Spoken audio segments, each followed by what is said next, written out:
Hello friend, welcome to my channel Aryan classes. Aryan ક્લાસીસમાં હું તમામ ધોરણ 11ના વિદ્યાર્થીઓનું હાર્દિક સ્વાગત કરું છું.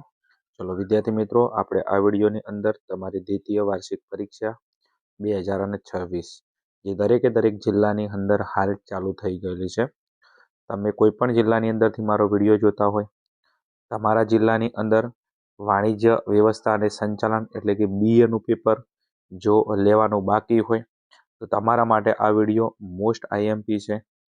તમે આ પ્રશ્નપત્રને તમારી દ્વિતીય એક્ઝામ 2026 માટે મોસ્ટ આઈએમપી પ્રશ્નપત્ર તરીકે ઉપયોગ કરી શકો છો. દરેક વિભાગની અંદરથી મોસ્ટ આઈએમપી પ્રશ્નો તમને મળી રહેશે.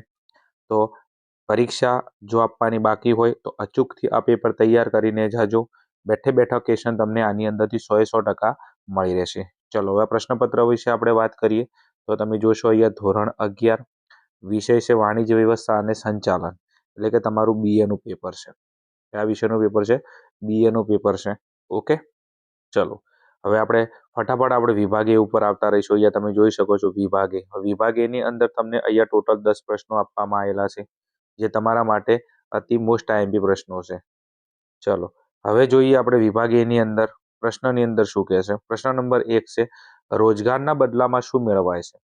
રોજગારના બદલામાં શું મેળવાય છે? તો આપણને ખબર છે કે રોજગારના બદલામાં વેતન મેળવાય છે. જે પણ રોજગાર હોય તો રોજગારના બદલામાં વેતન આપવામાં આવે છે. તો રોજગારના બદલામાં શું મેળવાય છે? વેતન મેળવાય છે. ચલો પ્રશ્ન નંબર 2 છે થાપણના કયા ખાતા ઉપર બેંક સૌથી વધુ વ્યાજ આપે છે? થાપણના કયા ખાતા ઉપર બેંક સૌથી વધારે વ્યાજ આપે છે? તમને ખબર છે કે જાહેર જનતા બેંકની અંદર શું મૂકે છે? પૈસા મૂકે એને થાપણો કહેવાય. અને બેંક કઈ થાપણો ઉપર સૌથી વધારે વ્યાજ આપે છે? જવાબ આવશે ઓપ્શન નંબર બી, બાંધી મુદતનું ખાતું. એટલે કે જેના પૈસા શેમાં મૂકેલા છે? બાંધી મુદતના થાપણની અંદર મૂકેલા છે. એના ઉપર બેંક શું આપે છે? સૌથી વધારે વ્યાજ આપે છે. એનું કારણ છે કે બાંધી મુદતનું જે ખાતું હોય છે આની અંદર કેવું હોય છે કે આનો સમયગાળો વધારે હોય છે. એટલે લોકોના બેંકની અંદર પૈસા વધારે સમય માટે રહે છે તો બેંક આના ઉપર સૌથી વધારે વ્યાજ આપે છે. હવે આ સૌથી વધુની જગ્યાએ તમને સૌથી ઓછો આલે કે સૌથી ઓછું વ્યાજ છે એમાં મળે છે તો તમારો જવાબ આવશે ચાલુ ખાતું. ચાલુ ખાતા ઉપર બેંક સૌથી ઓછું વ્યાજ આપે છે. કારણ કે એની અંદર વારંવાર પૈસા ઉપાડવાના, વારંવાર મૂકવાના તો એના ઉપર વ્યાજ ઓછું આવે. પણ બાંધી મુદતની જે થાપણો છે એના ઉપર બેંક શું આપે છે? સૌથી વધારે વ્યાજ આપે છે કારણ કે એનો ટાઈમ પીરિયડ વધારે હોય છે. પ્રશ્ન નંબર 3 છે ભારતીય ભાગીદારી કાયદો ક્યારે અસ્તિત્વમાં આવ્યો? ભારતીય ભાગીદારી કાયદો ક્યારે અસ્તિત્વમાં આવ્યો? તો જવાબ આવશે ઓપ્શન નંબર 1932. કોમર્સના વિદ્યાર્થીઓને તો 100% વસ્તુ ખબર જ કે ભારતીય ભાગીદારી ધારો ક્યારે અસ્તિત્વમાં આવેલો છે તો 1932ની અંદર. ખાસ તૈયાર કરીને જાજો, મોસ્ટ આઈએમપી પ્રશ્ન છે. ચલો પ્રશ્ન નંબર 4 છે કંપનીને અસ્તિત્વમાં લાવવાનો વિચાર. કંપનીને અસ્તિત્વમાં લાવવાનો વિચાર અને તે માટેની પૂર્વ તૈયારીઓ એટલે શું કહેવાય? તો એને કહેવાય છે પ્રવર્તન. શું કહેવાય છે? પ્રવર્તન. કંપનીને અસ્તિત્વમાં લાવવાનો વિચાર અને તે માટેની પૂર્વ તૈયારીઓ એને શું કહેવામાં છે? પ્રવર્તન કહેવામાં આવે છે.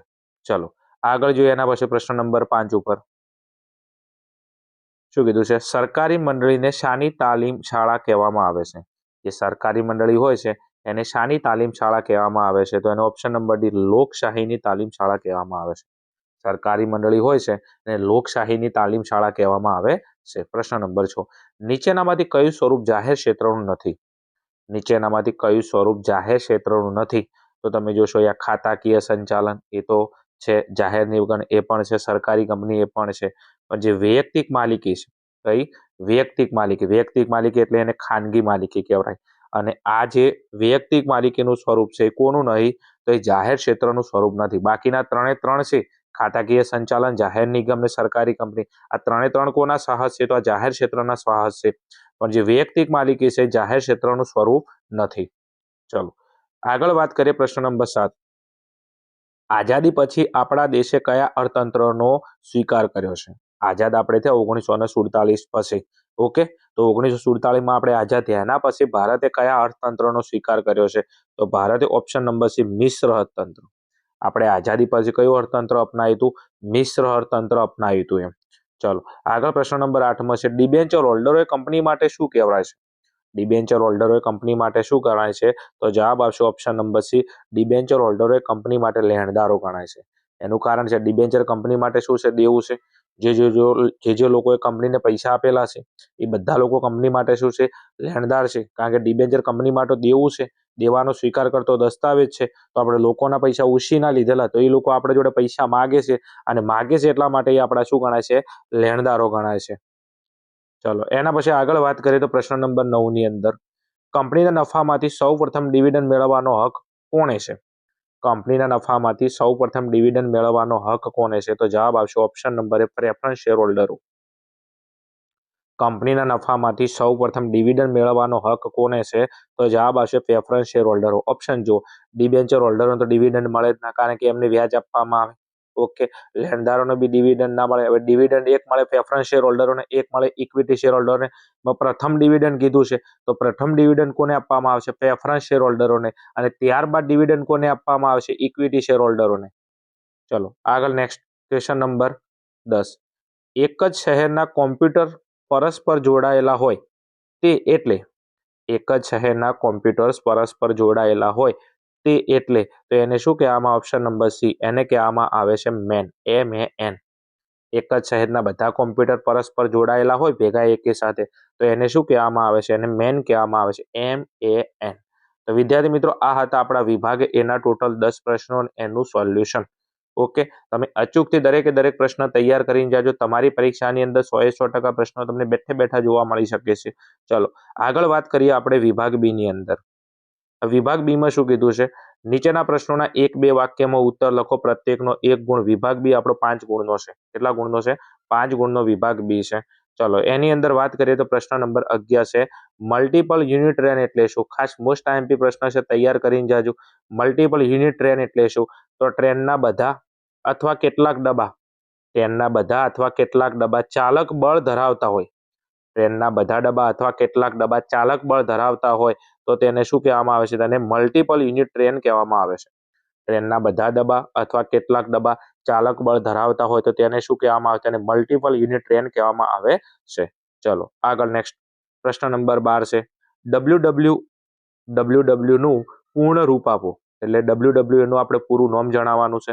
તો એનું પૂરું નામ છે વર્લ્ડ વાઇડ વેબ. એનું પૂરું નામ શું છે? World wide web. W એટલે વર્લ્ડ, W એટલે વાઇબ અને W એટલે વેબ. તો એનું પૂરું નામ છે વર્લ્ડ વાઇડ વેબ. ચલો આગળ વાત કરીએ તો પ્રશ્ન નંબર છે 13, જાહેર નિગમ એટલે શું? જાહેર નિગમની આપણને વ્યાખ્યા પૂછેલી છે, મોસ્ટ આઈએમપી છે. શું છે વ્યાખ્યા એની? જુઓ, સંસદ કે વિધાનસભાના ખાસ કાયદા દ્વારા અસ્તિત્વમાં આવેલ એકમને, સંસદ કે વિધાનસભાના ખાસ કાયદા દ્વારા અસ્તિત્વમાં આવેલા એકમને શું કહેવામાં આવે છે? અને જાહેર નિગમ કહેવામાં આવે છે. જે સંસદ હોય કે જે વિધાનસભા હોય એનો જે ખાસ કાયદો છે, ખાસ કાયદા દ્વારા અસ્તિત્વમાં આવેલા એકમને શું કહેવામાં આવે છે? જાહેર નિગમ કહેવામાં આવે છે. ચલો આગળ જે પ્રશ્ન નંબર 14 ઉપર, સરકારી કંપનીના શેર કોના નામે ધારણ કરવામાં આવે છે? જે સરકારી કંપની હોય છે એના શેર કોના નામે ધારણ કરવામાં આવે છે? તો સરકારી કંપનીના શેર હોય છે એ રાષ્ટ્રપતિના નામને ધારણ કરવામાં આવે છે. જે દેશના રાષ્ટ્રપતિ હોય જે તે દેશના, ઓકે, તો સરકારી જે કંપની છે એના શેર કોના નામે? તો રાષ્ટ્રપતિના નામે ધારણ કરવામાં આવે છે. ચલો આગળ જે પ્રશ્ન નંબર 15 ઉપર, કંપની ધારા 2013 મુજબ કંપનીની વ્યાખ્યા આપો. કંપની ધારા 2013 મુજબ કંપનીની વ્યાખ્યા આપો. ચલો કંપનીની વ્યાખ્યા શું છે? કંપની એટલે કાયદા હેઠળ, કંપની એટલે કાયદા હેઠળ અથવા અગાઉના કોઈ પણ કાયદા હેઠળ સ્થપાયેલી કંપની.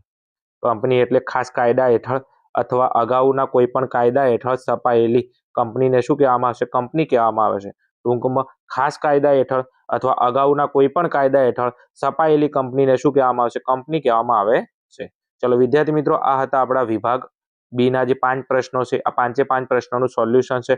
ફટાફટ 5 પ્રશ્નોના તમે સ્ક્રીનશોટ લઈ લેશો સોલ્યુશન સાથે. તમારી એક્ઝામની અંદર બેઠે બેઠા ક્વેશ્ચન તમને જોવા મળી શકે છે. ચલો આગળ વાત કરીએ એના પછી વિભાગ સી ની અંદર. વિભાગ સી ની અંદર શું કીધું છે? નીચે આપેલા પ્રશ્નોના ટૂંકમાં ઉત્તર આપો, ગમે તે 5, પ્રત્યેકના 2 ગુણ અને ટોટલ તમારો વિભાગ 10 ગુણનો છે. 5 પ્રશ્નો તમારે લખવાના છે. એટલે પ્રશ્ન નંબર 16 થી લઈ ઓકે 23 સુધીના પ્રશ્નો આપેલા છે, તમે જોઈ શકો છો અહીંયા. અને 16 થી 23 ની અંદર ટોટલી જે પ્રશ્નો છે આની અંદરથી તમને મનગમતા તમારે 5 પ્રશ્નો લખવાના છે. ફટાફટ તમે સ્ક્રીનશોટ લઈ લેશો. ચલો આગળ વાત કરીએ વિભાગ ડી ની અંદર. વિભાગ ડી ની અંદર તમે જોશો નીચે આપેલા પ્રશ્નોના મુદ્દાસર ઉત્તર લખો. ગમે તે 5 પ્રત્યેકના 3 ગુણ અને 15 ગુણનો આપણો વિભાગ છે. તમને અહીંયા પ્રશ્ન નંબર 24 થી લઈ અને પ્રશ્ન નંબર 31 ની અંદર તમને જે પણ પ્રશ્નો આપેલા છે આમાંથી તમને મનગમતા ટોટલ 5 પ્રશ્નો લખવાના છે. દરેકના તમને 3 ગુણ છે અને ટોટલ 5 તારી 15 ગુણનો આપણો વિભાગ છે. ફટાફટ તમે સ્ક્રીનશોટ લઈ શકો છો. તમારી એક્ઝામની અંદર તમે આ મોસ્ટ આઈએમપી પ્રશ્નપત્ર તરીકે દરેક પ્રશ્નનો ઉપયોગ કરી શકો છો. બેઠે બેઠા ક્વેશ્ચન તમારી એક્ઝામમાં તમને જોવા મળી શકે છે. ચલો આગળ જો એના પછી વિભાગીની અંદર વિભાગીમાં છે નીચે આપેલા પ્રશ્નોના સવિસ્તર ઉત્તર લખો. ગમે તે 2 પ્રશ્નો પ્રત્યેકના 5 ગુણ 10 ગુણનો વિભાગ છે. એ તમને પ્રશ્ન નંબર 32, 33 અને 34 ટોટલ 3 પ્રશ્નો આપેલા છે. આ 3માંથી તમને મનગમતા 2 પ્રશ્નો લખવાના છે. તમને જે યોગ્ય લાગે અને દરેક પ્રશ્નના 2 ગુણ છે. ટોટલ આ વિભાગ આપણો 10 ગુણનો છે. ઓકે, ચલો ફટાફટ તમે સ્ક્રીનશોટ લઈ લેશો. તો વિદ્યાર્થી મિત્રો આ હતું આપણું આજનું જે વાણિજ્ય વ્યવસ્થા અને સંચાલન તમારું BA નું પેપર. ફટાફટ ફરી એકવાર પેપર અમે નજર મારી લેશો. સ્ક્રીનશોટ લેવાના બાકી હોય તો ફટાફટ સ્ક્રીનશોટ લઈ લેશો દરેક વિભાગના. આ વિભાગ C છે, આ આપણો વિભાગ B છે અને આ આપણા વિભાગ A ના ક્વેશ્ચન છે વિથ સોલ્યુશન સાથે.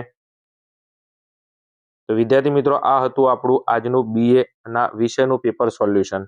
ચેનલ પર નવા હો તો ચેનલને અચૂકથી સબસ્ક્રાઇબ કરજો. એનું કારણ છે કે પાટણ બનાસકાંઠા જિલ્લાની અંદર જે પેપર લેવાના બાકી છે આપણે દરેક લેટેસ્ટ પેપરનું સોલ્યુશન આપણી ચેનલ ઉપર સચોટતાપૂર્વક આપવામાં આવશે. તો ચેનલ પર નવા હો તો ચેનલને અચૂકથી સબસ્ક્રાઇબ કરી દેજો. વિડીયોને લાઇક કરજો, કોમેન્ટ કરજો અને તમારા મિત્રો સુધી શેર કરજો. ચલો મળીશું આવા જ કોઈ પ્રશ્નપત્રના સોલ્યુશન સાથે. ત્યાં સુધી જોતા રહો અમારી channel Aryan classes. Okay, thank you. જય ભારત તથાસ્તુ.